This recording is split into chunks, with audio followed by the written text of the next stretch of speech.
Hey everybody, welcome to another episode of Guy's Home Kitchen. Tonight we're making Penne Alla Vodka. It is an American dish actually, not an Italian dish authentically. It's an American Italian dish. This dish does not exist in Italy, let alone vodka, because they typically stick to their local ingredients. But tonight we're making one of my favorites, Penne Alla Vodka, when it's done right. And when it's done right, it's done with prosciutto. So we got plenty of prosciutto going in tonight. And we got a really great show. We got some fireworks tonight, so stay tuned for that. So without further ado, let's get saucy.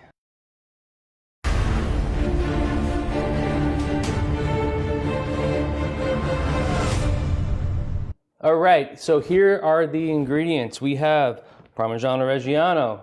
Sounds familiar, right?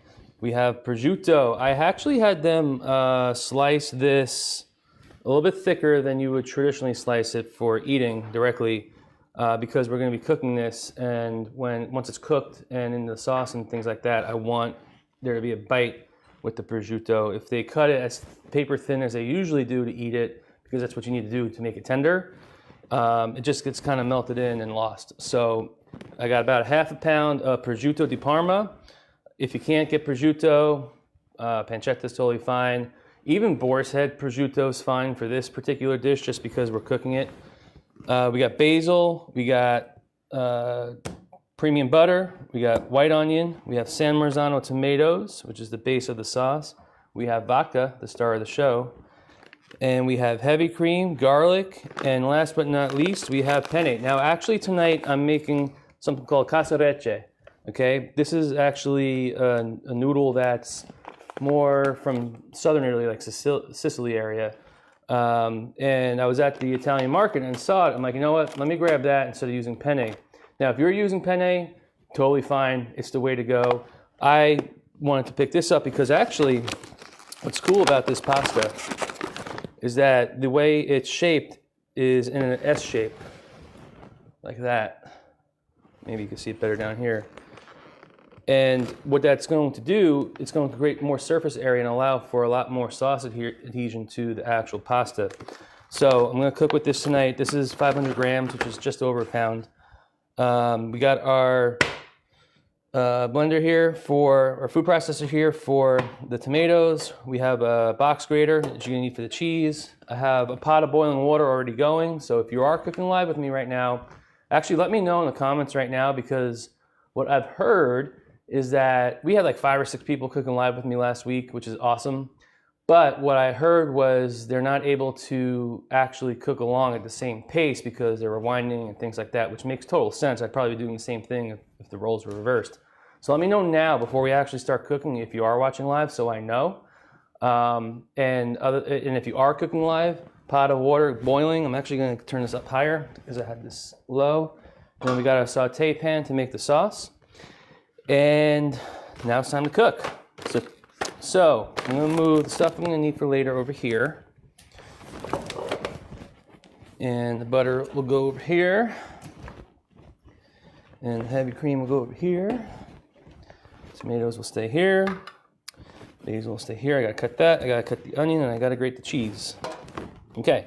And I got garlic. I don't know if I mentioned that or not.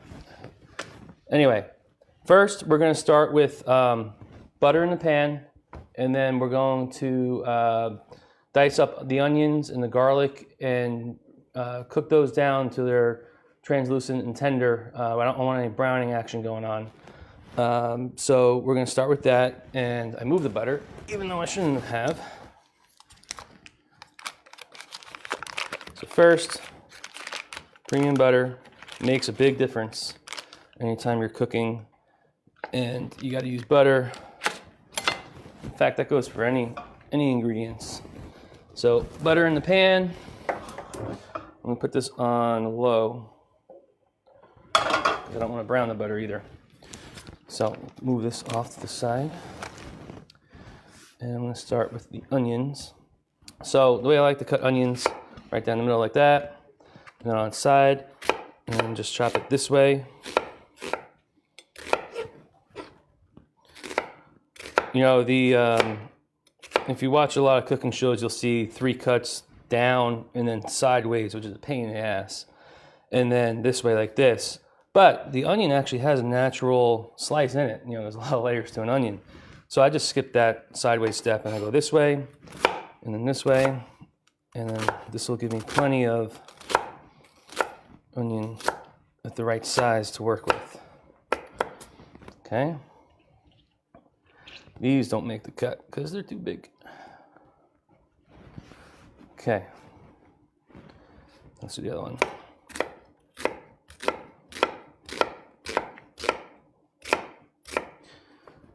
All right, so this is our, oh shit. I should have done this before the show because now my eyes are starting to tear. And I just cursed, did I just curse? Yeah, I just cursed. Oops. I wonder if Facebook's gonna ding me for that. Twice? I cursed twice? Oh, sorry. It's supposed to be a family show.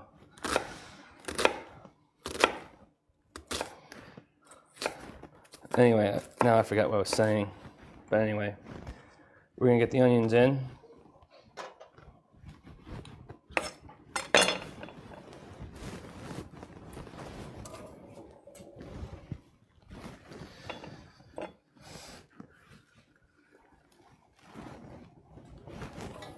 Kelly said you need onion goggles. Onion goggles. I never heard of onion goggles. Is that a thing? Said they work. Really? I don't know about that. I heard matches. I tried that. I don't think that works. Does Kelly have a pair of onion goggles? Turning up the heat just a little bit. Okay. While the onions go. Oh, important note. So, onions are going in, and there's always a question to salt or not to salt. And it depends what your outcome is. So if you want crispy vegetables, every time you're sauteing, you want something crispy and that's the outcome you're looking for, salt at the end, okay? Because what salt does is it's gonna pull out moisture, and that moisture is going to make everything softer and tender, which is exactly what I want in this dish. So right now, I'm going to salt the onions. Give that a nice stir.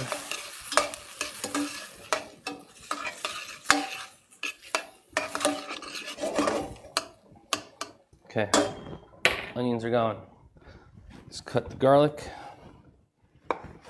So I like to cut my garlic like this.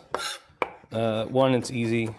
Two, if you get as thin as possible, you get a lot of surface area with the garlic, and that's what's gonna help bring out the flavor. If you get a chunk, leave it. It's cool. I haven't met a person that doesn't like garlic in their food. And if they do, then they're probably not eating in an Italian restaurant, so it sucks for them.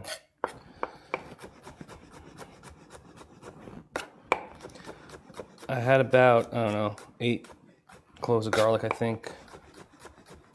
Didn't really care. A little less, a little more, it's fine. Totally fine. Okay, that's cut.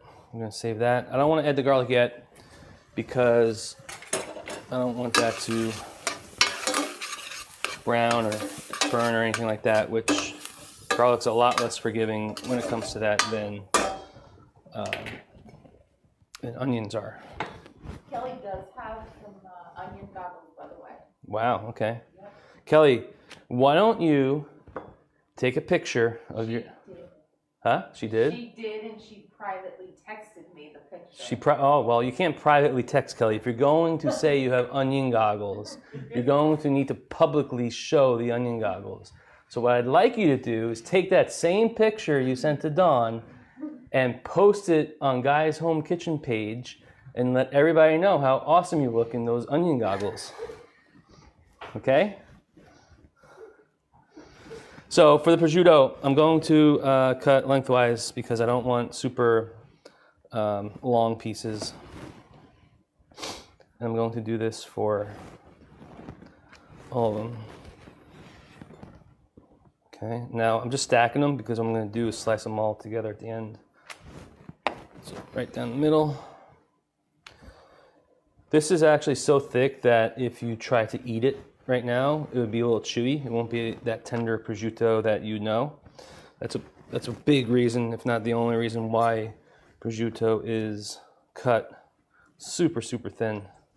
But the flavor is so good.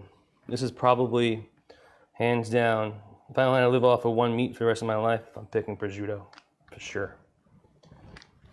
This is about a half a pound of prosciutto.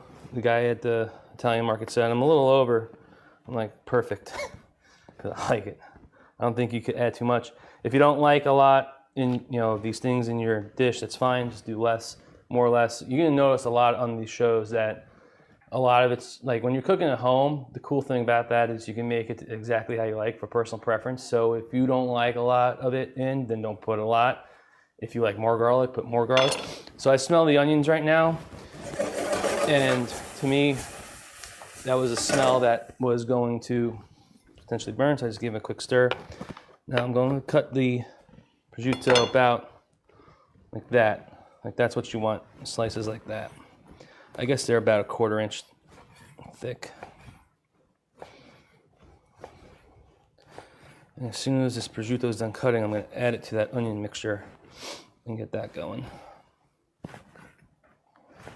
So where's everybody watching from tonight? I know Kelly's my sister, so thank you for the family support.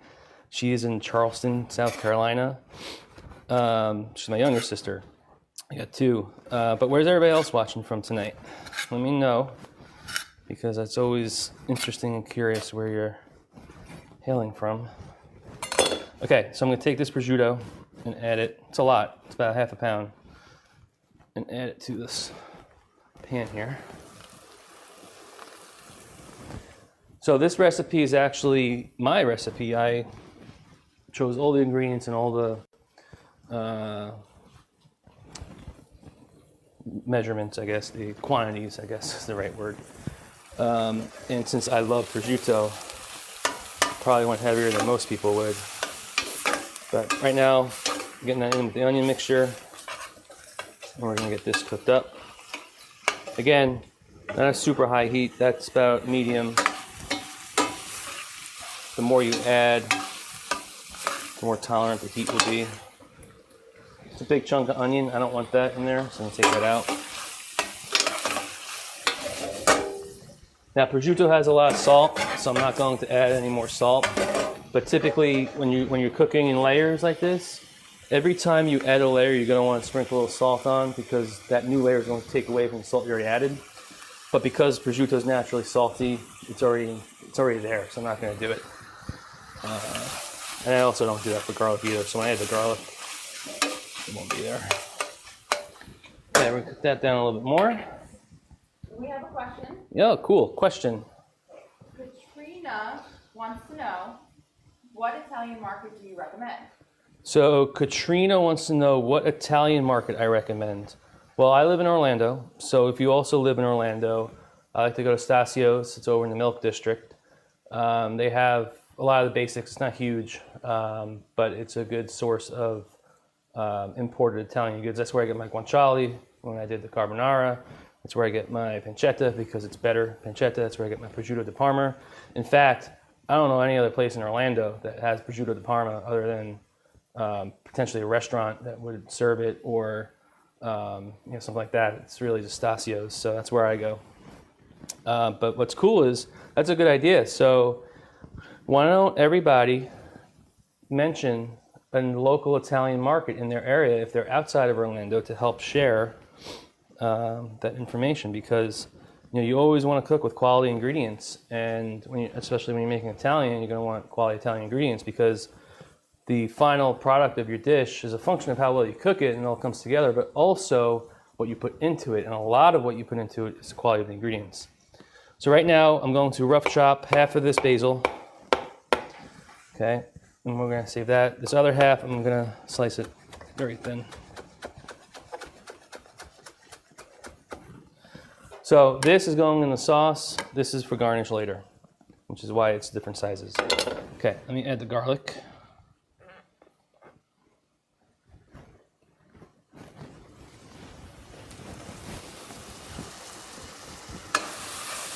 Oh yeah, it smells so good right now.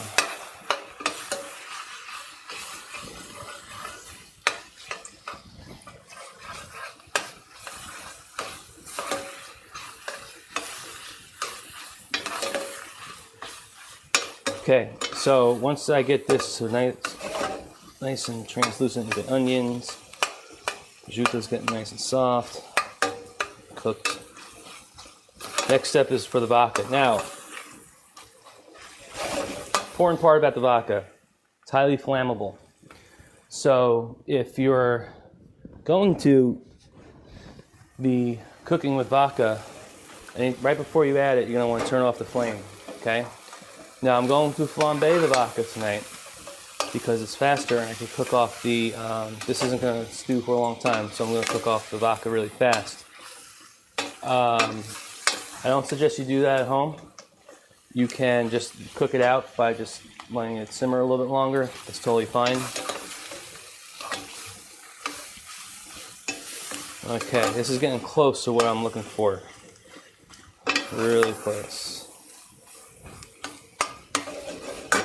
Actually, right before I add the vodka, I'm gonna put basil in.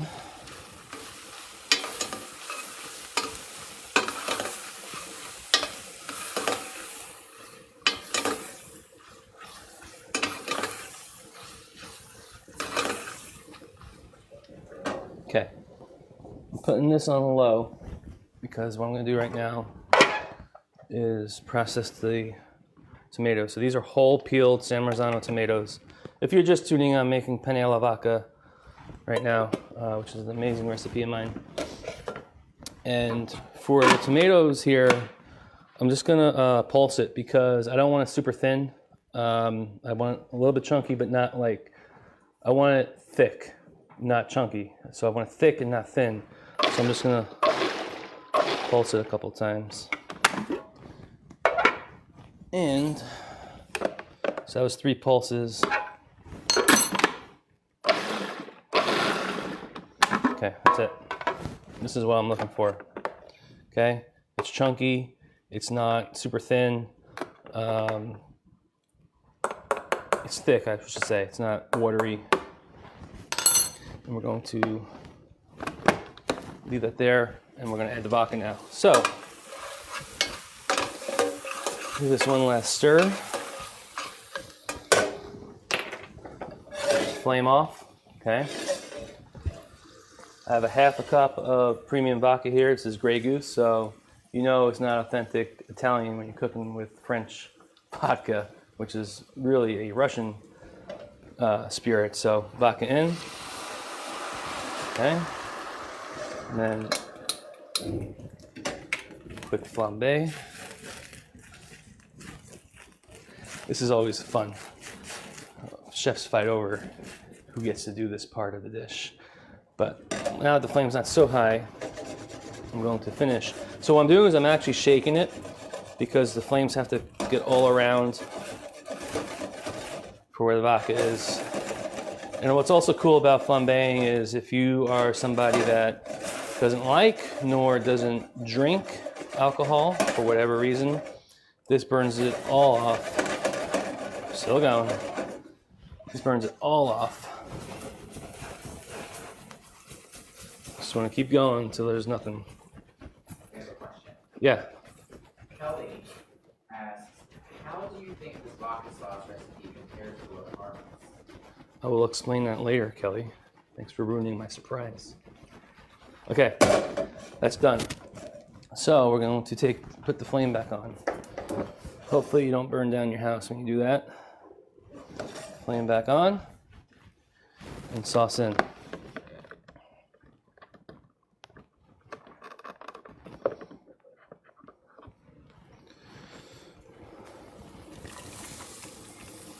Now, why vodka?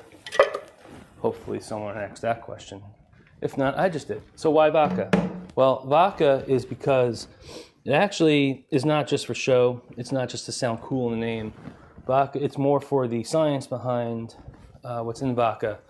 And, you know, it serves 2 parts. The first and foremost is vodka, not the alcohol content, but the grains and stuff like that, changes the dynamic of the tomatoes. So basically, it's like a tomato on steroids. Like it really allows the tomatoes to shine and be the star of the dish.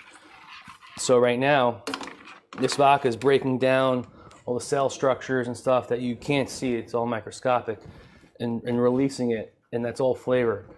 The second part is it's also alcohol is a natural emulsifier, believe it or not. So it's going to aid in the thickening. In the thickening of this, even though we got heavy cream. So it's really for the first part. Okay, so now that's well incorporated. We're going to bring this up to a slow simmer.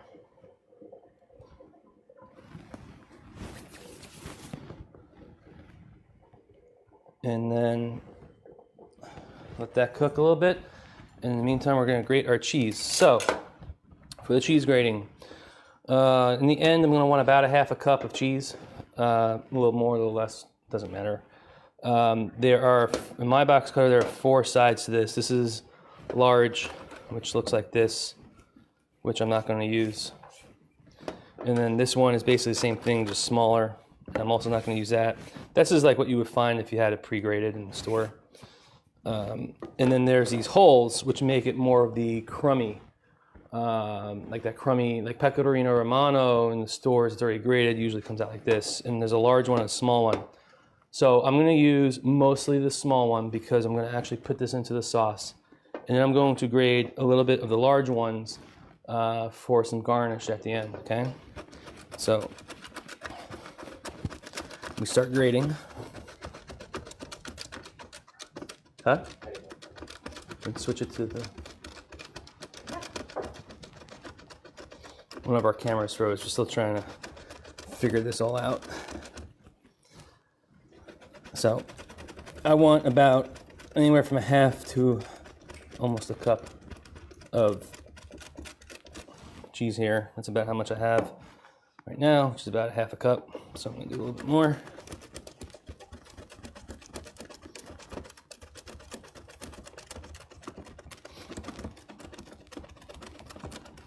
Okay, that's what's going to go inside. Now I'm going to use this for the garnish at the end, which you don't need a lot, but that's good. Okay, so, man, that flambé got to me. Okay, so now we're gonna come back to our sauce, and I don't want this to reduce too much.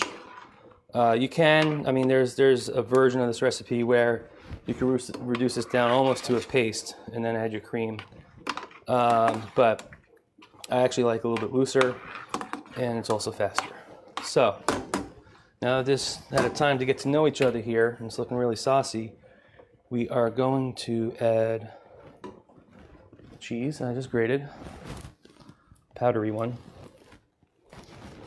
Okay. Again, this cheese is super salty, so I'm not adding any salt just yet. And then after the cream, we're pretty much done with the sauce other than it's simmering, which I will taste and salt at the end. So you're going to want somewhere between 1 to 2 cups of heavy cream. It really depends on your preference and how pink you want it. You know, the more you add, the more pink it's going to be.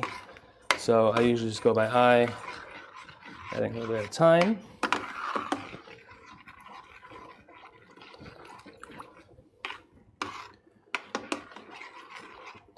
So now it's starting to take on this classic vodka sauce color, which is pretty close. So this is about, this whole thing is a pint, which is 2 cups.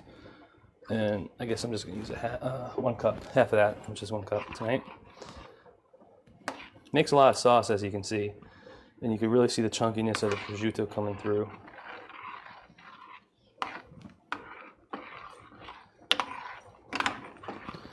Okay, good. That's the color you want, just like this. It's like a pinky, it's really not pink, it's more like orangey, I don't know. That's the color you want, okay? So,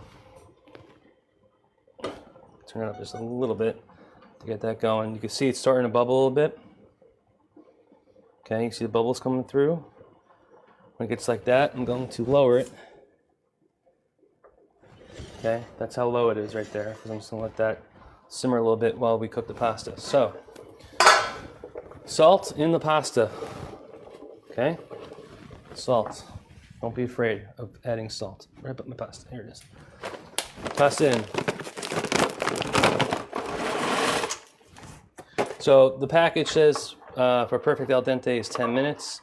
I'm going to cook this 1 minute less than al dente because if there's enough room, which I don't know, maybe I won't do it that way. Maybe I'll just drain it and add it back in. I'm gonna cook it in the sauce for another minute or so. Well, I'm preparing to skim it, but I may have to. I mean, drain it. Okay, so we get the sauce going. We got the pasta in. Alexa, set timer for 8.5 minutes. 8 minutes and 30 seconds, starting now. Perfect. So it was about 30 seconds that I missed, so I just did 8 minutes and 30 seconds. Kelly, your question about La Parma. I don't have the recipe, although it is my favorite vodka sauce of all restaurants. In fact, really the only good one. One of their biggest things that's different than most is the prosciutto, which is why this is a feature in this particular dish. I think also a lot of people go a little bit lighter on the vodka for whatever reason, but I put half a cup in. You could go even up to a cup, but you saw how much that was. And that allows the tomatoes to really do its thing. So I don't know exactly, I don't have their recipe. I actually called them, they won't share it, but that's fine. But this is better, in my opinion. Otherwise I really want to be cooking it, okay? Excuse me. So if you're just joining us, we're making Penne Alla Vodka, which is a classic American dish found in Italian restaurants here. We have the sauce finishing. We're just reducing this right now. And we have the pasta in here with about 7 minutes or so left to that. And while we have this downtime for a second, I want to take a quick minute and thank a good friend of mine, Alan Venezio, and he hosts a weekly living room jazz, as he calls it. He's been doing it for 17 or 18 minutes. Maybe pull this up, guy. He just launched a new album. It's our Friday night entertainment. This is all we do. You know, we're not, it's all we can do, really. So it's awesome to grab a cocktail or a glass of wine, sit down, just like you're pulling this up, pull up Alan, and have a good night. He's really good. So if you have the time, check it out Friday night, 8 o'clock, okay? Okay, back to getting saucy here. So I'm gonna give this a quick stir because I don't want this to burn on the bottom. Okay. It's nice. I got a question. Okay. Alice wants to know, do you always cover pasta when cooking? Yes, I do. So if it starts to boil over, I'll take it off, which this one might. Just because of my pot, really. I don't like, it takes a long time for this pot to get going.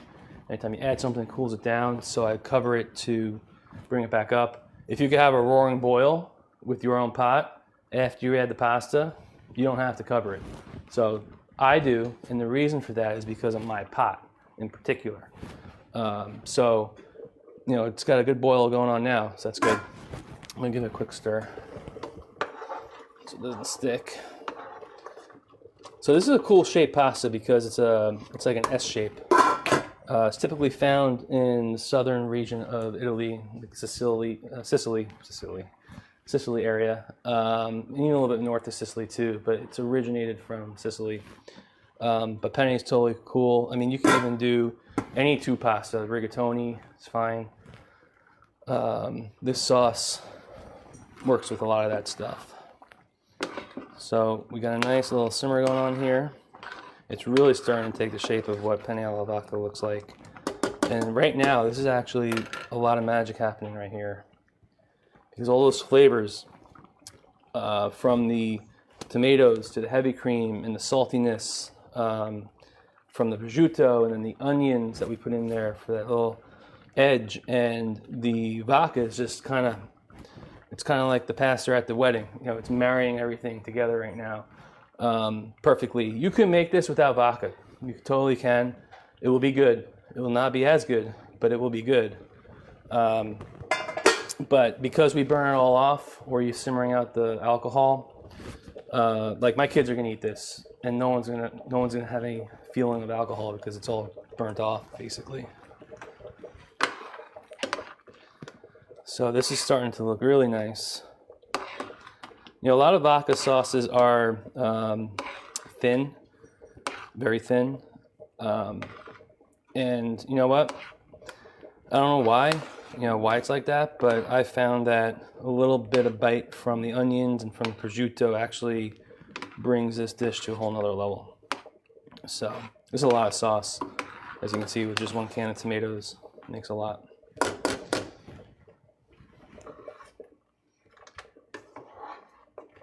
So I know we get the timer set, but I'm just gonna test one. Ha. So if you could see, maybe the stove cam guy, you can see all that white in the center, that's raw. Okay, so it's not done yet. Al dente, that white will be gone, it'll take on more of this color, but it'll still be thick and firm and have a bite, okay? And we're actually gonna cook this about a minute under al dente. So my pot's starting to lose some boil here. This is why I hate this pot. I need a new one. But I'm gonna put my cover back on, Alice. So it's just a judgment call, Alice, okay? Hopefully you could boil pasta, Alice, okay? She's never gonna watch this show again. Picking on her. Although, she will once she comes over here for one of these shows and gets to taste what I'm cooking right now, other than just Vito. Vito's got the best seat in the house in this show, you know that? At the end of the show, he gets to come over and taste it and tell everybody how it is. That's the best seat in the house. Okay, while that's going, I'm going to get my plate ready. You said the cutting board froze? Yeah. Okay. So, I'll just put this here so we can see it. Alice said Irish pasta. Irish pasta. What's Irish pasta? I never knew such a thing. We have another question. Okay, what's the other question? Ken wants to know, do you ever make pasta from scratch, and is it worth its time? Yes and yes. I'm actually going to be doing a ravioli, a quattro formaggi ravioli, which is 4 cheese ravioli, in a few weeks here, with fresh pasta that I'll be making live. So I'll be making it, rolling it, shaping it, and boiling it. The secret with fresh pasta is 0-0 flour. So if you are going to make it fresh, you're not going to want what's in these, because these are meant to be dried, which is durum wheat, I think. Yeah, durum wheat, semolino. You don't want that. You want 0-0 flour. You can get it in any Italian market or even on Amazon. It's just 0-0 flour. It's the fineness of the flour which makes the pasta really delicate. But yeah, I'm going to be cooking that in a few weeks here, so stay tuned. Plus, I moved one of the recipes to October, the tortelli di zucca, which is stuffed pasta with pumpkin. Zucca is pumpkin in Italy. Just because of seasonality, and if I cook it now, some may not be able to find the cooking pumpkin. So in October, beginning of October, we're going to cook that too, and that'll be made with fresh pasta as well. Okay, this pasta's probably just about done here. Let's test it one more time. Hot. So, it's still white. Okay. I don't like how it's boiling. Can't put it back on. Stupid pot. Also, back here, I don't know if you can see this, we have a nice Amarone, which is a really nice red Italian wine. I'm not familiar with wine. I'm not a wine connoisseur. I don't know anything about it, other than it freaking tastes really good. So that's a nice wine to get. It's not popular like Chianti or Barolo or some of the others, Tuscany, but it's a great wine. So pasta should be close to being done. We are going to test it one last time. I know I just tested it like a minute ago, but at this stage, a minute makes a huge difference. Oh yeah, So even though there's white, I don't taste the white anymore. Okay? So what I'm going to do, I'm actually going to let that go 30 more seconds, and I'm going to put it in here. I'm going to stir it up and let that cook another minute, and then we're going to plate it to serve. Vito, you okay with cheese on top? I know you don't like when it gets stringy. Are you okay with that? Okay. Okay, he said he guessed so. Okay. Actually, what I'm going to do, instead of draining it, I'll just get my nice spider thing here.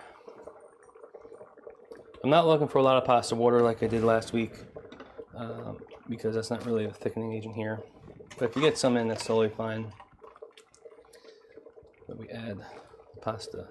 If you notice, this is how you cook pasta. You don't boil it. You don't put oil in the water. Oil in the water will kill your pasta, because what it's going to do is coat the pasta in oil, and what's going to happen is all the sauce is going to slide right off of it, which is exactly the opposite of what you're trying to achieve. So the only thing you ever add is salt. I made rookie mistakes with oil. Don't worry about it. Just if you're doing it, just stop. So that's all the pasta. Last two stragglers. And we got, oh shit. I'm gonna mix this and let this finish cooking in the sauce here. Oh, look at that prosciutto come through. Look at that. Oh, it's getting saucy. It's getting saucy.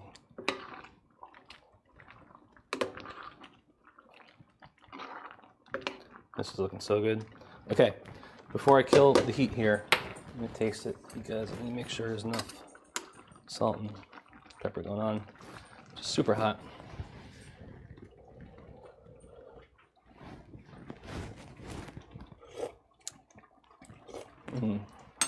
That's good. A little bit more salt. We have a couple of questions. Some pepper. Okay, shoot. Some more questions. Kelly said, will you do a live on making pasta from scratch? She missed it. Yes. When I do make a dish that calls for a pasta that will be fresh pasta, it will be made live. Absolutely. It's a lot easier than you think. Totally worth the investment. It's just labor intensive, but if you have a KitchenAid, you can see already there's less sauce in here because this pasta is soaking it all up. So not only are you going to get the sauce coated on the outside, you're going to get the sauce inside the pasta. But yeah, Kelly, I will be cooking it live. Now, if you can't wait for that show and you want to cook it yourself, get some 00 flour.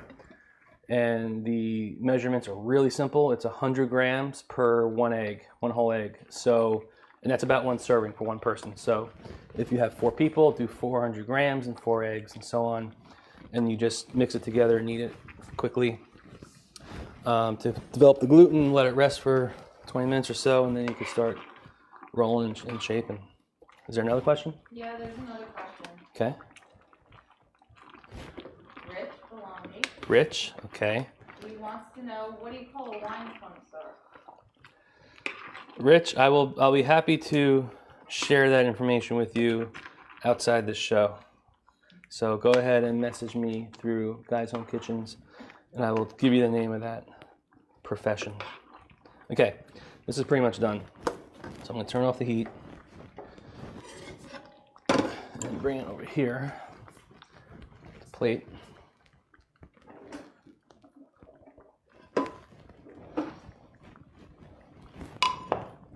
Vito, you want to come here?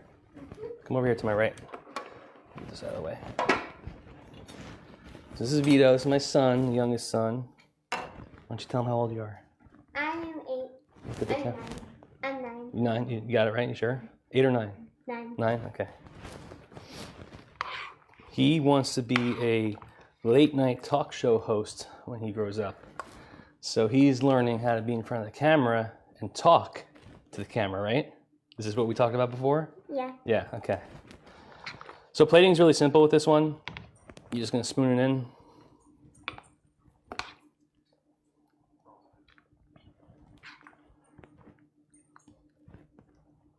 Some extra sauce on there. And then we're going to sprinkle cheese on that.